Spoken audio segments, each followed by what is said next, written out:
Hi everybody, welcome to Mailbag Monday for January 20th, 2020. There's a lot of 20 going on there. Hey, I wanted to mention before I got into this week's segment that the reason I don't include names with the emails is so that all of you can remain anonymous and submit as many questions as you like. I know some people are sort of self-conscious about hogging the queue, but believe me, if you've got tons and tons of questions, please keep them coming in and I will get the questions out there to you and illuminate as much as possible so that everybody can benefit. So please do not worry about sending in multiple questions, especially if you're curious. I'm here to help you as much as I possibly can. So today's question is fabulous, and I'm really looking forward to sharing this information with you. It's, hi Bing, now that you've covered pickups, could you cover amps, please? I have been using the smallest Roland Cube and a simple Fishman preamp, volume, treble, and bass only, but have gone to a more powerful acoustical amp with all these knobs. Yep. Here are my pressing questions and concerns. Do I still need to use a preamp since I have the same knobs on the amp? Suggestions on how to adjust the treble, middle, and bass. What does the chorus do for a dulcimer, and what is the difference between the wide and space setting? What is the difference between reverb and ambience, and which is best for a dulcimer? What is the difference between the volume knobs for the dulcimer and the mic and the master knob? If I use a preamp, is it considered a foot switch and plugs in there, or does it go into the line and spot? And anything else you think we need to know when using an amp? Thanks. Like everyone else, I learned so much from you. Well, thank you for submitting that. That is a fabulous email with lots of opportunity to share some good info here. So I'm going to kind of start off from the very, very beginning and get us into this whole thing. So here's the first thing. The amp is our means of amplifying what we're doing with the mountain dulcimer. The preamp, as its name implies, comes before the amp in what's called your signal chain.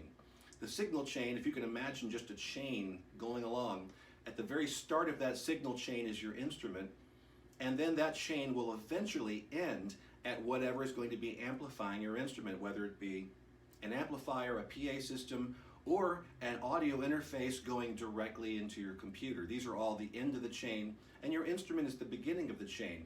But along the line, you can add elements into the chain, like preamps, pedals, and things like that, to condition the sound, to convert the signal so that the end result is one thing or another thing. The preamp typically needs to go at the very, very beginning of your chain because it's going to give you power. There are powered amps, there are powered pickups, and there are non-powered pickups. And generally speaking, if you don't have a battery that you have to put into your dulcimer, then you have, and if you do have a pickup, then you have an unpowered pickup.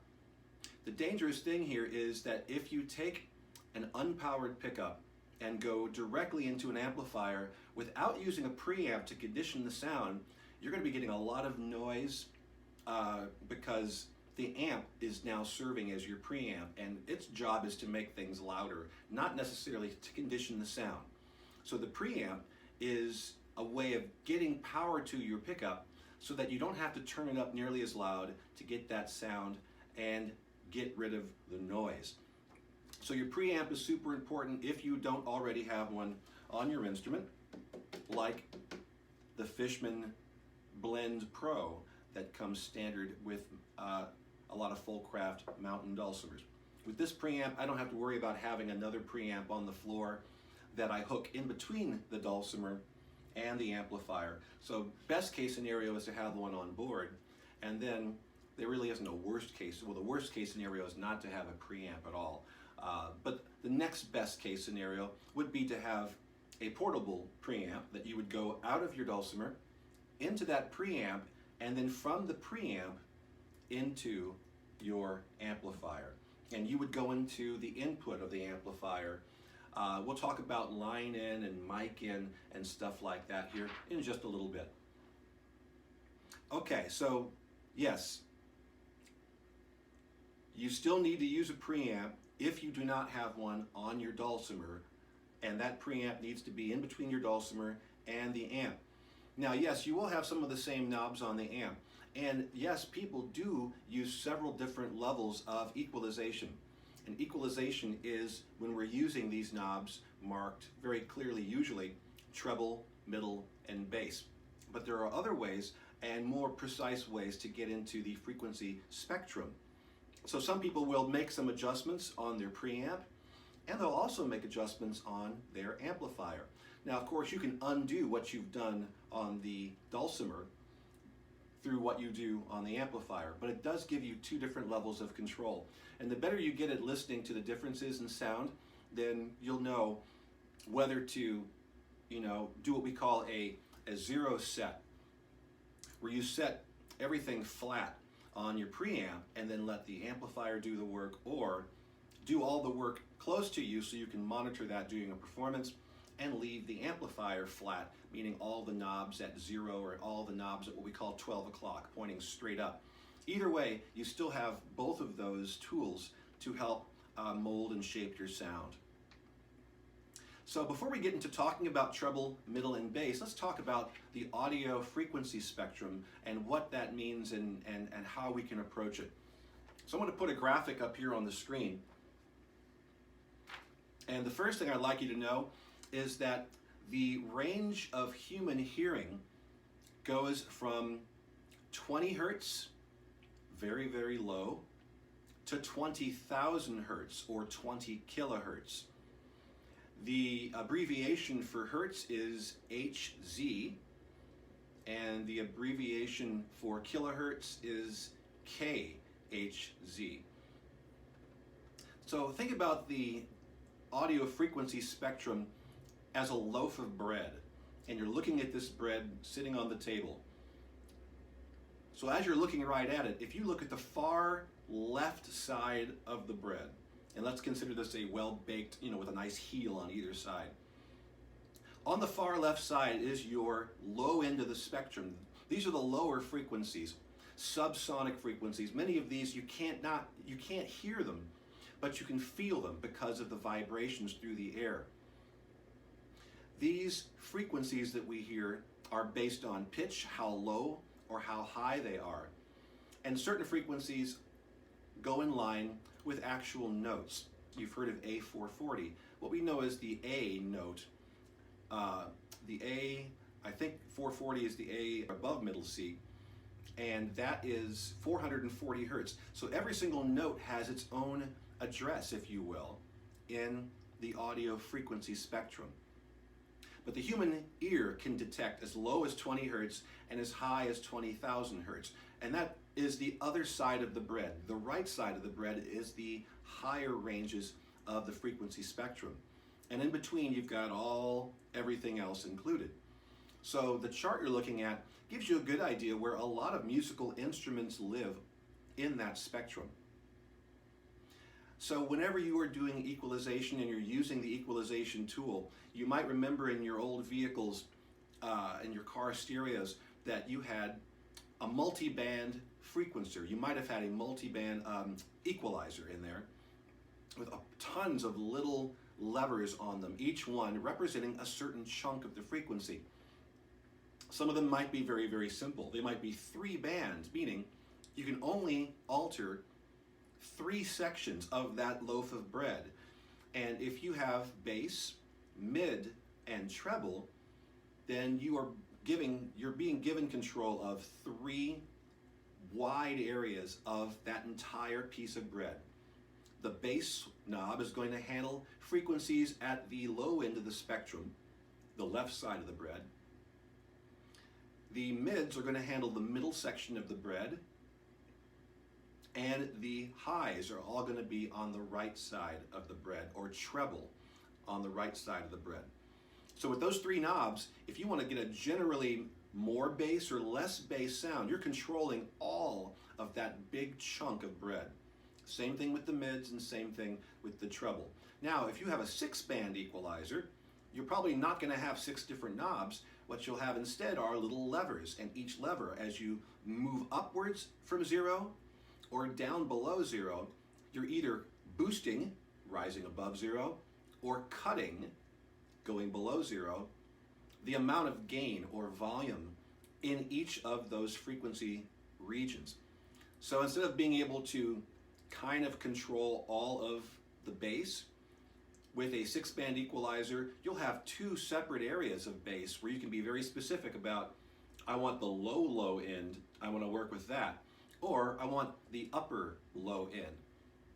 Then you get into 9 and 7, 7 and 9, 13, 20, 24, 32 bands where you can really, really get in there with laser sharp precision. And that is where your equalization tends to come in on the computer. So in your car stereos, each one of those little faders control a section. You might remember that many people set this configuration to where all of the little faders, when lined up, created sort of a smile. They were highest in the low end, highest in the high end, and then they started to sort of come down across the board, sweeping out, getting rid of that mid-range, which can be problematic when amplified, and then sweeping back upwards when we get into the high end. That same smile can be seen in equalization when you're working with a digital audio workstation, or even having a configuration like that where you can change the EQ using multiple bands on an amplifier. So once you get used to realizing what lives where, you'll have a better idea of what needs to be tweaked, and also you can just trust your ears. Move some knobs around until it sounds either great or not so great. Keep messing around until it sounds great, and then leave it, and then take note of what those settings are. And after time, you'll be able to dial this stuff in pretty quickly. So let's talk about the mountain dulcimer. The mountain dulcimer, like all of these other instruments you see on this chart, has its own specific area where it likes to live, the standard mountain dulcimer anyway. It's also got a lot of mid-range that comes out of it due to its construction. And like I said before, the mid-range can be very problematic. So one of the first things you want to do when you're working with a 3-band equalizer with control over bass, middle, and treble is to do what we call scooping out the mid-range. That is, reducing the amount of gain in the mid-range so that we don't have those overpowering sound artifacts that can come with a mid-rangey instrument like the mountain dulcimer. So we'd scoop that out. Let's say all your knobs are at 0 or at 12 o'clock, and by turning your knobs to the left, you are cutting gain. By turning your knobs to the right, you're boosting gain. I would go right for the mid first and dial that down a couple of clicks. And when people say clicks, they're usually talking about individual tick marks on the knob or numbers. So take it down 2 clicks would mean go down to -2 on your mid-range. On bass, it depends on your dulcimer, but if you feel like you're not getting enough bass, I would boost the bass a little bit by turning the bass knob to the right and giving it just a bit more oomph, not too much because it can muddy up the sound if you have too much bass. On the treble side, it depends on the room you're playing in. Often, the same thing with the bass really and the mid-range. If you're playing in a room that's very warm with natural wood and not a lot of reflective surfaces, your sound could come out sounding muddy or muffled, and in which case you'd want to up the treble, maybe take down the bass, reduce the amount of gain in the bass, reduce the amount of gain or increase the amount of gain in the treble, and monitor the mid-range, but usually you're safe at cutting the mid-range. If you're in a tile room with lots of windows and lots of reflective surfaces, your sound can be very bright sounding, very shiny, very trebly, at which point you might want to boost the bass, and you might want to cut the gain on the treble, and also once again go ahead and scoop out the mids because they can, regardless of the size of the room or the type of texture and surfaces in the room, it can still end up being very nasal and kind of painful to the ears if you've got too much mid. So use your ears, be aware of the room that you're in, and then make adjustments accordingly. I could get a lot deeper into the sound spectrum here, but you can see just answering that first part of the question has taken this long, so we'll keep moving, and we can always follow up if you've got other questions in particular. I would love to do that. I love this stuff. So we're going to plug into the dulcimer and get into some of the effects. We're going to plug the dulcimer into the amp and get into some of the effects. The first thing I want to mention before we do that is about cables in general. These are known as a lot of different things. You can call it simply an instrument cable. You can call it a guitar cable, which is not fair because you can plug in more than guitars with them. But most people will think about this as simply an instrument cable. It's also known as a 1/4-inch phone jack because the tip that you see right here, let me slide it right here underneath, and I'm already tied in with our focus, so I'll do this. This is a 1/4-inch phone jack because that's its actual size. The diameter of the plug is a 1/4-inch. So the only other connector you're going to see like this is called an 1/8-inch connector, also known as a 3.5 millimeter jack. And that's going to be the small ones that you usually plug your headphones into your iPod or your iPhone. And there are adapters that will take those tiny plugs and adapt them into the 1/4-inch. But you do want the 1/4-inch plugs to go between your instrument jack from your pickup on your dulcimer into your amplifier. These are standard sizes. One more thing I want to point out here, and I'm going to go out and take off the lock here so you can see clearly. At the end of this jack, and hopefully it'll pick up the focus here. It's not doing a very good job. I don't know if you can see that, but on the end of the tip, let me see if I can dial this focus in a little bit. Okay, at the end here, you can see that there is one black stripe. That means that this is a mono plug, and it is going to be able to transmit mono signals. That means not stereo, just one channel of sound. Generally speaking, you want to get just basic mono cables. It keeps things simple. But if you ever have the need to move stereo, you want to make sure that there are 2 bars or 2 stripes around the end of the plug. This not only goes for 1/4-inch, this goes for the 1/8 inch as well. 2 stripes will indicate the ability for that cord to move stereo sound as opposed to simply mono sound. This is less important with your instrument than it is for your headphones, or connectors. If you find out that you're only getting sound in one side of your headphones for some reason, check your connector that you're using. It might be mono, and that's why you're not able to get stereo. I just wanted to mention that real quick. The other thing, before we even plug in, is I want to show you guys how to properly roll up a cord. A lot of people don't realize that by simply bundling up your cords and throwing them without doing them properly, rolled up properly, actually makes the connections inside the cable fragile and frayed, and they will eventually break, and then you're going to one day find out that your cable doesn't work anymore. Usually, unfortunately, right before you're supposed to be playing or recording or something. So to preserve the life of your cords, I've got some cables that I've been using for 20 years and they still work. You want to coil these things and not just bundle them up, because you're asking for trouble with that. Basically, and this works with your garden hose too, these cables have a certain way that they want to go.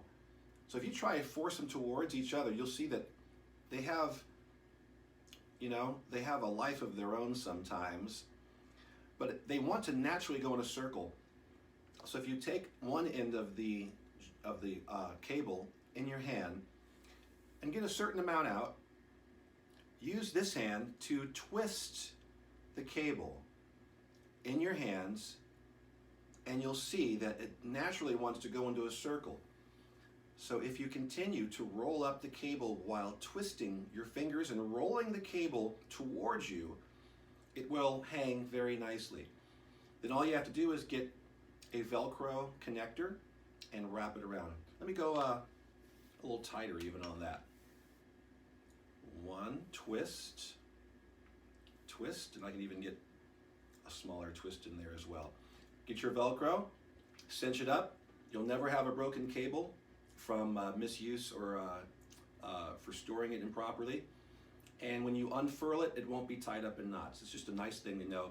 And for many years, I didn't know how to do that. And when I finally learned how to do it, it actually saved a lot of pain and misery.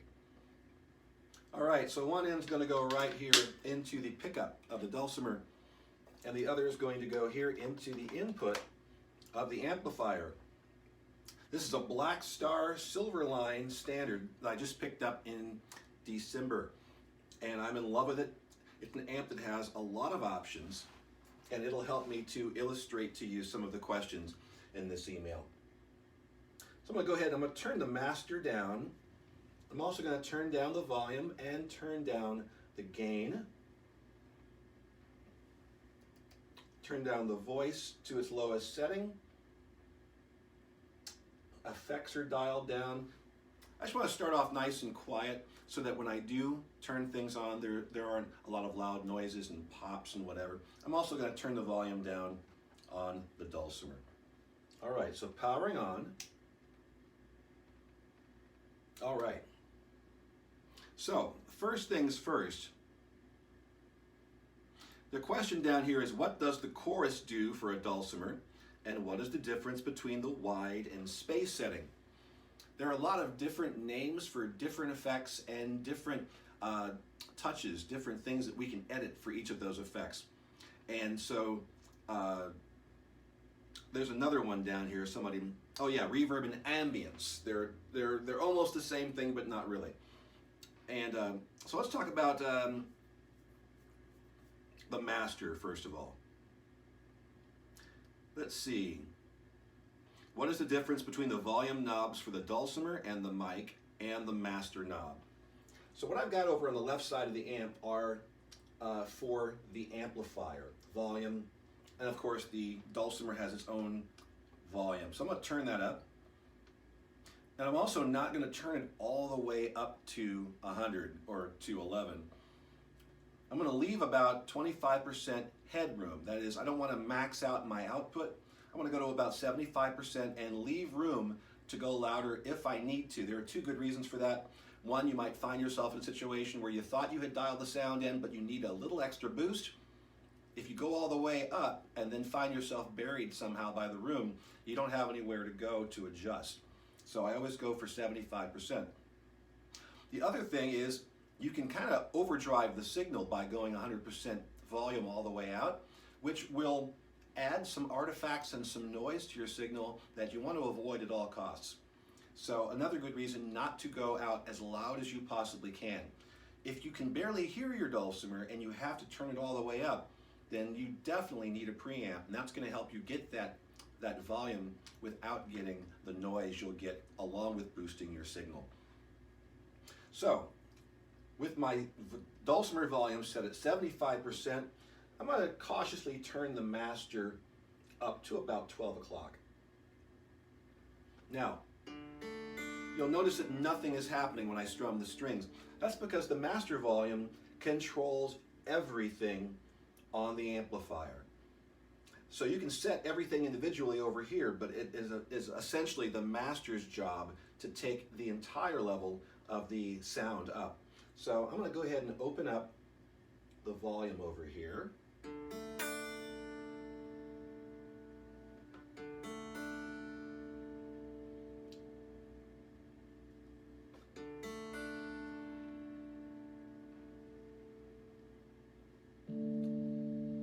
Now I just added a little bit of gain.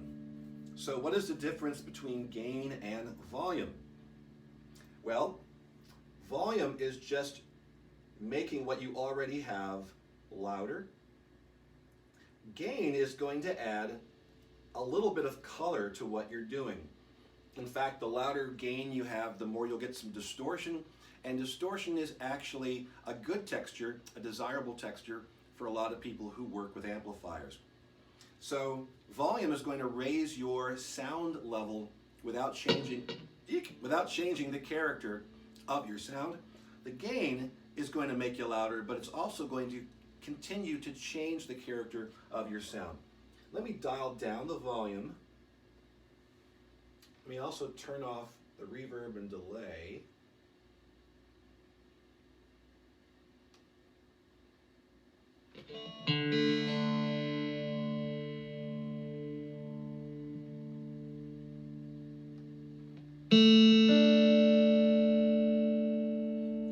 Turn the master down because I've got a lot of power here. It's a 20-watt amp, 10-inch speaker, and it packs a lot of punch here. And I want a clean, warm setting for the voice over here. Okay, I bring the volume up a little bit.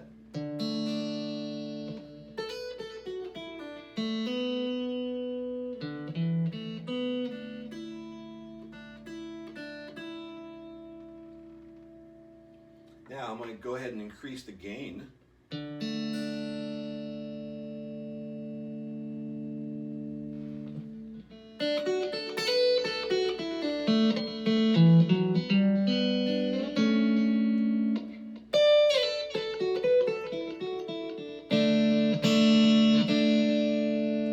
really fattening up the sound by using the gain.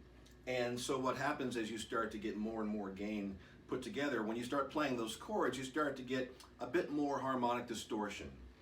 I'll turn the gain up a little bit more here, turn the volume down so I don't blow out the speakers. Hear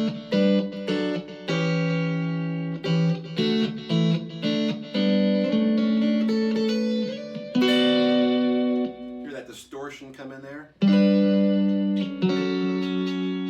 That distortion is creating a nice big amount of texture that we can apply other sounds to, delay, and we can increase that distortion in a number of different ways using amps, amp modelers. But whatever I do over here, if I like my settings and the ratio between the gain, the volume, and everything else, then I can control everything by using the master. I can go lower or louder. So the master controls everything, but here you've got individual controls for different components of the sound, like gain, volume, the voicing of it, and all that kind of stuff. Here is our equalization right here in the middle. So I'm going to take the gain down to get us somewhere back to a normal unaffected sound, except for the background.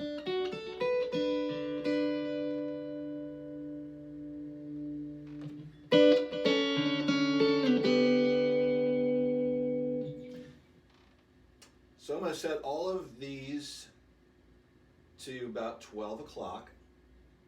And again, we're talking about 3 different bands of equalization, from left to right: bass, treble, whoops, and ISF. Well, isn't that interesting? I haven't even looked. I just got this amplifier, and as a standard, I've never even heard of ISF, but let me see what it affects by playing a chord and then moving that knob.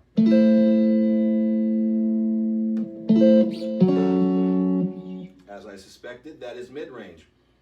Now, this is a British amplifier, and so they do have different terms. In fact, you can see that the word equalization is spelled with an S as opposed to a Z. So they have different terms for things.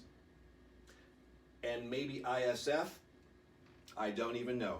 I'll look it up and I will add a postscript to this. But that is mid. I'm hearing the mids changing when I mess with that knob. So bass, treble, and ISF. You will probably have bass, mid, and treble in more of a, left to right of the bread spectrum thing. So let's take a look at what happens if I dial down the bass, if I cut the bass.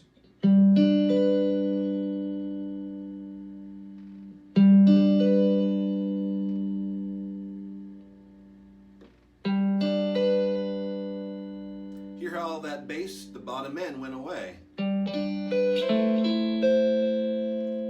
what if I bring it back to 12 o'clock? And now what if I really ramp it up to like 3 o'clock? And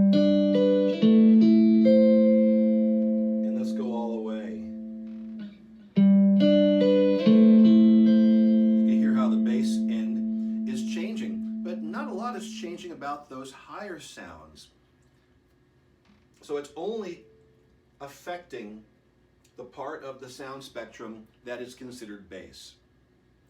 So that's going to be like from 60 hertz up through like 100, 120 hertz is where the bass typically lives. And then guitars and dulcimers and so forth come in at around 300, 400.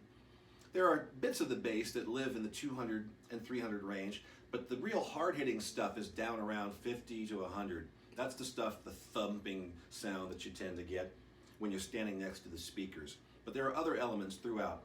But that knob is taking care of all of the bass spectrum, but it's not touching the treble. So we can actually get really murky if I turn up the bass and then cut the treble. Listen to this. It's kind of like your mountain dulcimer has a head cold. It's all stuffy, huh?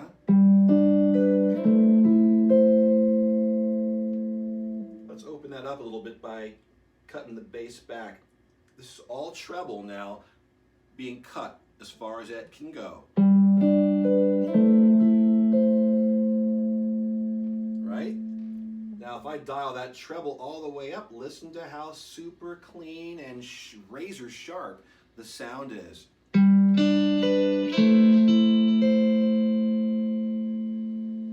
And now let me cut the bass. Actually, I went the wrong way with the bass that last time. To get it really stuffy, I'm going to dial out the treble and dial up the bass. Did I do that right?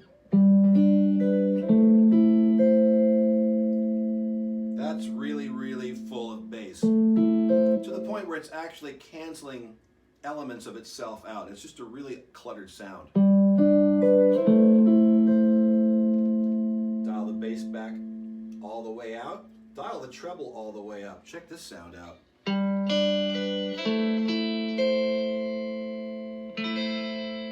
That's really shiny, and I'm playing really, really mellow here, but if I were to be playing it with a pick, it'd be a little out of control and probably a little painful to the ears, because the treble range is where a lot of the fatiguing and annoying and even what's known as painful frequencies. In fact, one of the painful frequencies that's well known is at the 1000 hertz mark. Between 1000 and 2000 hertz, there are frequencies that if they are boosted too much can literally cause ear fatigue and make you not want to listen to something. And that's where we're kind of living. We're really messing with those frequencies and frequencies above that, going up into the 12,000 hertz range. So this is really, really kind of intense. Now the mid-range is going to include part of that painful frequency as well, 1000 to 2000 hertz. It's also going to include stuff lower than that in the 800 to 900 range. So if I were to boost what I believe here is the mid-range with zero bass and full treble, this is about as wicked the dulcimer will ever sound.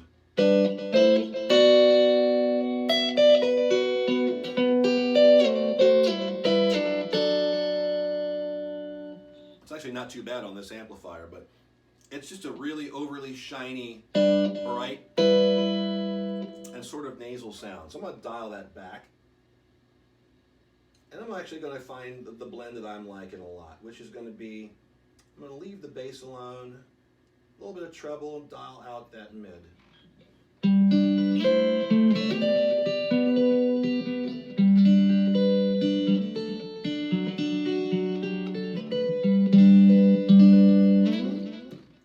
I'll dial out the bass even a little bit more there.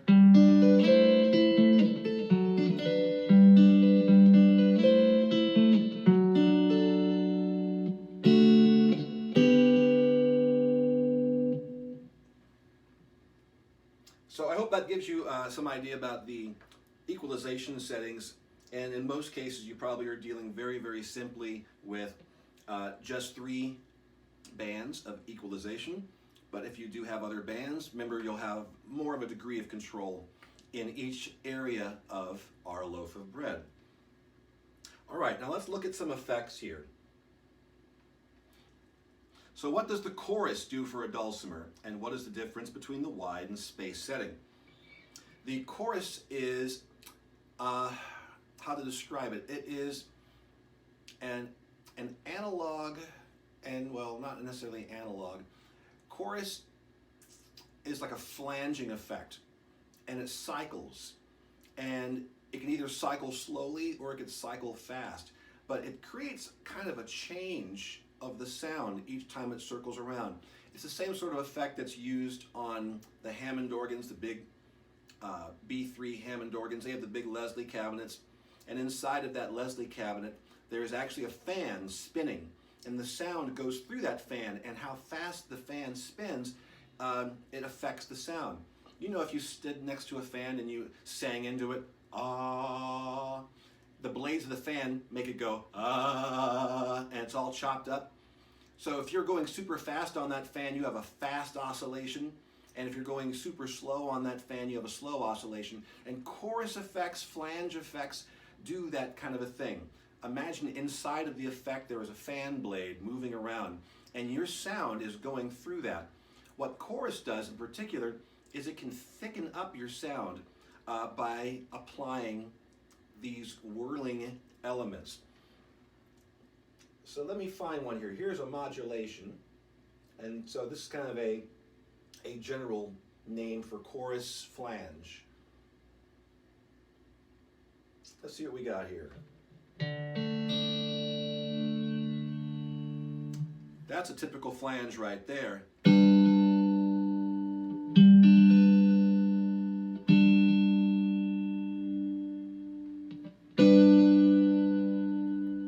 Hear that kind of shiny sound, and hear how it sort of moves?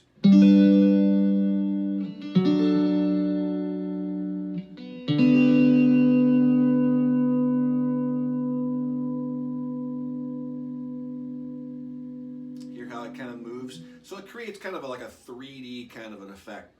So when we're talking about wide and space, with wide, we're talking about the sound and the quality of the sound. Do we want that chorus or that effect to make it sound more like this? Or do we want to expand it to where it has more of a larger, far-reaching sound? That's where I think these descriptions of width come from. Space is talking about the reverberation of that space, and whether you're in a small room or whether you're in a big cavern, there is a sort of reverberation that happens that's different between those two areas. So you can get your chorus to be a tight boxed chorus, or one that's more expansive that sounds like you're playing in a cavern someplace. Let's see if I can dial in something else here. Now you'll see on the amplifier, right below all of the effects here, that I've got a tap button. This is effectively my way of controlling how fast the fan moves. If I want that fan to move quickly, I tap it quickly. And the new lighting that you see there, the flashing light, shows how fast the fan blades are moving. So when I play the effect, you can hear the shimmer at that speed.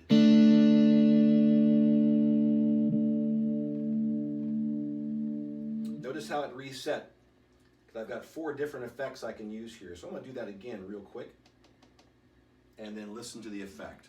You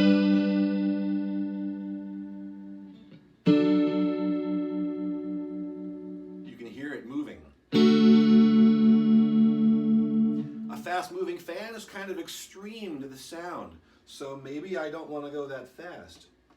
Maybe I want to go really slow and get something that's more subtle, but still creates that same sort of changing space feeling.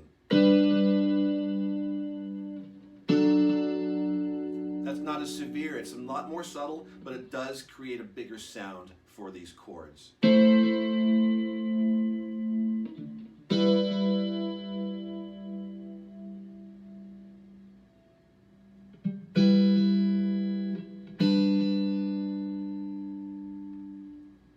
So I think that's what we're looking at as far as talking about chorus and the difference between the wide and the space setting. And as far as using chorus, reverb, delay, other types of effects, there is no right way and there is no wrong way. There is only what you enjoy listening to and what you think other people will enjoy listening to as well. My rule of thumb is not to use too much of the reverb and chorus, because I want that natural sound of the mountain dulcimer to shine through. What we're doing is we're taking the mountain dulcimer and we're putting it in a particular space when we're using tools like this. And if you need to feel like the music needs to sound like it's in a cavern, then it's perfect to go big. But I like to put a kiss of that reverb on there so that you're aware of the space, but it doesn't overpower what you're doing with the dulcimer. All right, let's see what else we've got down here. What is the difference between reverb and ambience, and which is best for the dulcimer? Well, they are slightly different things, but they are also very much kind of the same thing. Reverb is a direct tool that we use when we want to talk about putting the dulcimer into a different space. So we think of reverb as, I'm going to put some reverb on this thing. Ambience is a kind of reverb. It's the size of the reverb and the size of the room. So a lot of people will, in their tech, will simply put ambience, and that means bigger room as you boost the ambience, or a smaller room as you cut the ambience. Let me dial in a reverb here. You'll notice that the modulation with the tap went away because we don't control the reverb that way. The reverb doesn't have anything moving or shifting in it. It is just a virtual space. And again, it can be a reverb for a hallway closet where the slapback, the traveling of sound between you and the nearest wall or flat surface, and it bounces back to you, that sound. In this room, since I've deadened down so much, there's not much of a bounce back because the sound is being absorbed.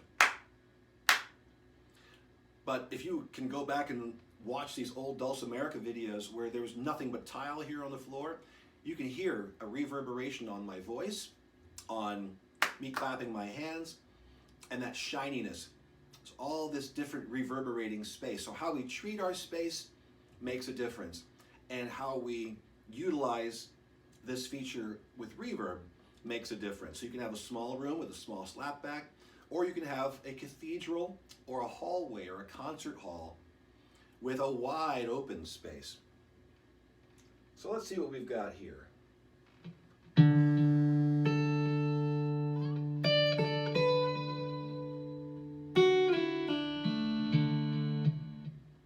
So that's pretty much a moderate space going on right there. Let me dial in another one here.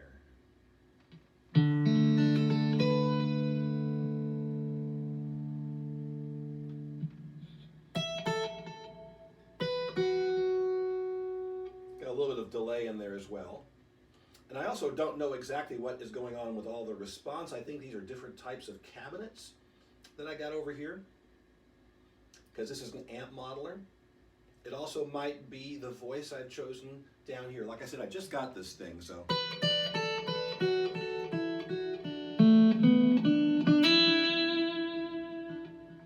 So it's a bigger room there. I go to another one. That's a smaller room, smaller slapback.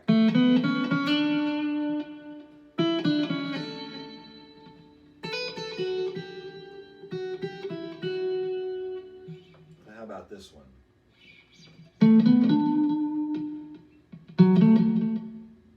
This got kind of like playing in a pipe drain or something.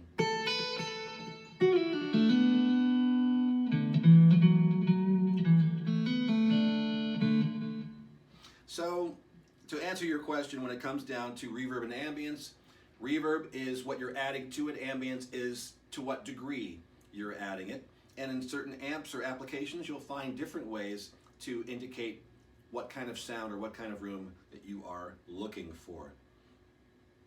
All right, we talked about the volume knobs and the master knob. What we didn't talk about are other types of inputs. And there are basically two types of inputs with amplifiers. And with amplifiers, typically you are going to be using the instrument jacks, the 1/4 inch, and that's it. You will come across some amplifiers that actually have a microphone input.